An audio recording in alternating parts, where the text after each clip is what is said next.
nyongera obajjukiza nti mu programu eno omugole wa leero gye mundabireyo yonna gye mbannekanekadde mu mikolo ababa banyambaza be ba Shiham Bridal Collections basange wali ku Jemba Plaza shop number K34 ate munnange ba Margarita Juice and Coffee balungi nnyo beeyune naddala kati nga mu ssaawa zino tugenda mu ssaawa ya kisiibo aba Margarita bajja kuwa ka juice akali fresh we refreshening ate era ne ka coffee akalungi ennyo nnyini ddala tulinayo ka gin wash lead oil kalungi nnyo ku infections g'omukyala kana kantu keeyune ate era tukasuubuza ne pharmacies ez'enjawulo osobola okanoonyako mu pharmacy yonna yonna ekuli okumpi okasangayo kagule kojja nkyogere nti ekyo ojja kuba ozifuuye mu ng'ombe ekigambo kibadde kiganye infections ogenda kuba ozifuuye mu ng'ombe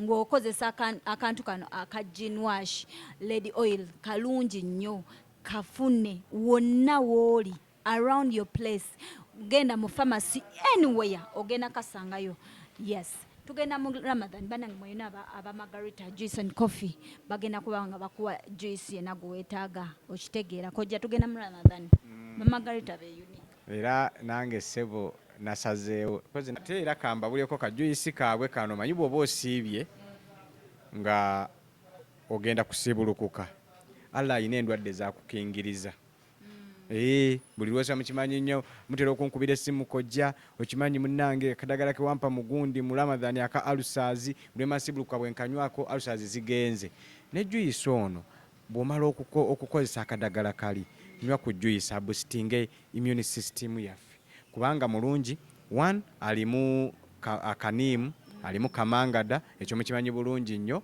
nti byemu ku immune boosters ennungi vitamini C obo mazo zifuna then atajja kuyambako mukukkuta nobeera no yes so kati mubeeyune naye nga naffe mulina okutuwangayo ne tunywako wano tebamanyi obulungi obumulimu tetujja kukoma kumwogerako bwogezi obw'omuntu wayo ekigiraasi ng'ekyo netwogera nga tukirabako wano leero kujja mutwale ku giraasi anyweko olwedde munywako naye nange nyamba njagala abantu bange balabe nti munywa sijja kulanga kintu ng'alanga butwa bagaye nti musajja yetanywako bannaye naffe emiro gituluma Margarita mutulowoozeeko nga bwe muwa abantu abalala naffe mutulowoozeeko abantu naye nti enekitonsa kanywa kasala nno ne ku myaka bwekiri ekitonsa yagambye muwa myaka 4 naye ka Margarita kano kamukozeemu myaka 4 ndi ku level ojo kimanyi nti omuntu bwakulaba alowooza olimba 28 or 30 bawoze ebyo naye munange nze mbabuulira amazima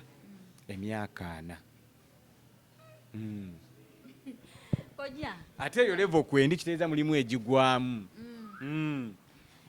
era nze mbadde nina olutalo lwendaba ku social media nga ngamba oba ennaku zino kojja bino takyabyogerako engeri ndowooza gyalaba nti abantu bano balaka bakuluko ku ye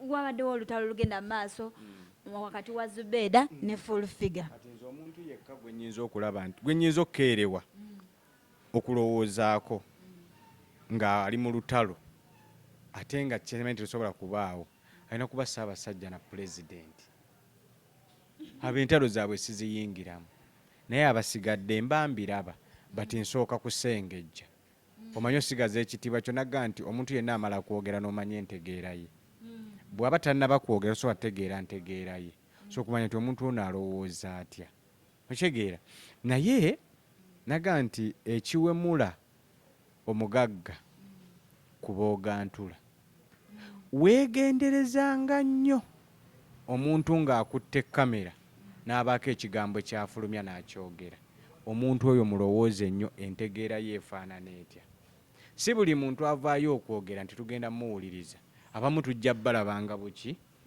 nga tetubawuliriza kati obadde obalaba bulabiko badde mbalaba bulabi kubanga bonna buli muntu ali awo ku social media waliwo ekiwayo ekimu ekyakuŋŋaanya nekikuŋŋaanyizaamu nekinvinvi neŋŋamba nti nazzi kuno ng'enviiri enjeru ezo bwe tuziraba tusuubira omuntu okuba nti asobola otutuuza abantu n'abogedda twebuuzanga ku banvi naye olwaleero bw'olaba nga bakutte ow'envi bamutadde ku kakaliya bamugambye nti naawe enzirizaayo ku bigambo ebiwemula n'ebivuma otandika okumanya Uganda yaffe gyekola ki gyeraga. Gwe noga nti omuntu oyo gwendi mu kuvumirako munnange tategeera, naye nga naawe ovumye naga nti omulalu wetumanyira nti ne gwasisinkanye mulalu bonna kulonda mayinja. Era bwe tujja ne tukwata nti tuzze kukwata balalu, gwasanze omulalu n'alonda ejjinja ali kube nawe n'olironda olimuddize mwembi tubakwata ne tubakebera emitwe. Onfunye bulungi. Kati gwe tobeereeyo n'ogamba nti omuntu oyo mulalu ovuma mukwano gwange nange kanvume, mwenna muba balalu. Gw'okulaga nti oli mugezi toli mulalu, yita abantu abo babiri bw'oba olinako omu b'osobola onyweza batuule obagambe bino byansi, mulina famire, mulina abaana, ate biri on record. Osobola otuuka mu buseera bwo kanino kankwe Katonda ayina ettima, kuba naasobola olondako omuntu omu n'amufuula minisita oba n'amufuula MP omukubeera presidential advisor nga kyo tekinnabaawo. Kati nkugamba omukisa omulala omu ku bano n'avaayo n'amufuula ekintu ekyobuvunaanyizibwa ennyo. Omanye ekyokulwanyisa kye basooka okugjayo emboozi eyaliwo. Kati ekyo omuntu yenna ng'oli kyobala nti abantu abasinga obungi si bannamawulire, it's a TikTok wave. N'akwata essimu ye n'atandika okwogera buli kyayagala. Tubalaba abantu weevu ya TikTok ne bw'aba babayimbi eboonoonye. Omuyimbi tateekeddwa kumala gavaayo kukola interview, simanyi buli kintu ekiguddewo n'akyogerako. Star ayogera azze mu business. Ne kati mubalaba abayimbi nti bakola live n'abeera okwo n'ayogera ku kino n'ayogera ku kiri n'ayogera ku kino n'ayogera ku kiri n'ayogera ku kino, kwegamba n'ava ku kyokuba nti star common person. Weebale nnyo. Ate n'avaayo n'aga nti ndi star bwe nzija ku show muyina okunninda. Tukulinda kiggwe kwe tukulaba oyasama ku social media nga tukulindako ki?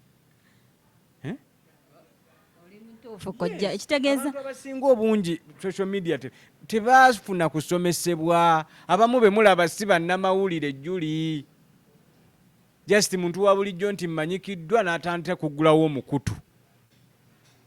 Kyova olaba tamanyi bintu by'alina kwogera. Nze teri mu Uganda nsinga kuwemula. Nina n'ebbaluwa enzikiriza okuwemula. Kuba nakwalifayingibwa okubeera kojja okusomesa eby'ekisenge. Mbondeteyo kiripu yange emu nga njogera egundi. Ebyokuwemula gireete. Naye lwaki nti mu kuyiga ekintu ekyo ate nafuna era okuregulatingibwa. Naye olwaleero buli ayina olwaleero omuntu okufuuka munnamawulire kugula iPhone. Olugula iPhone bw'ati n'aba n'ekifaananyi ekirikiriya kati oyo munnamawulire. Ogenda mumusanga ataddewo essimu ye ali kwogera. Kyova olaba abantu abasinga obungi era Museveni atufuga lwakuba nti omuntu eyanditununudde tulwawo mmuwuliriza. Tulimbya kisiru. Tetwagala wuwuliriza biri. Ero President abagamba nti bannange tufune nnangamuntu twebereremu tulonde twewandiise, nga wala bagamba omulala ajja nakyo ngaga nti abagaba nnangamuntu tebabasasula bajja tuwa eziri fake. Kati omuntu ali mu kyalo jajjaga nti sijja kgenda anti abanangamuntu gavumenti tebasasula bajja tuwa eziri fake. Ate gwe wennyini oli kwerwanyisa oteddeyo ogwe wennyini. Kanalabye wano omuyimbi omu yagenze n'ayimba bujalaga wa people power n'agenda n'ayimba ku NRM nga tebannaba namubuuza lwaki ogenze nyine yeevayo ne yeeyogerako. Nze ngenze n'ennyimba wabuli wamu balina okumpa ssente NRM bwempita ngenda n'ennyimba nga bw'otandika okukola ekintu nga si gwe mulimu gwo ogenda kumaliza okoze ensobi. Era nze neebaza abantu abakutte layini entuufu mu mirimu gyabwe.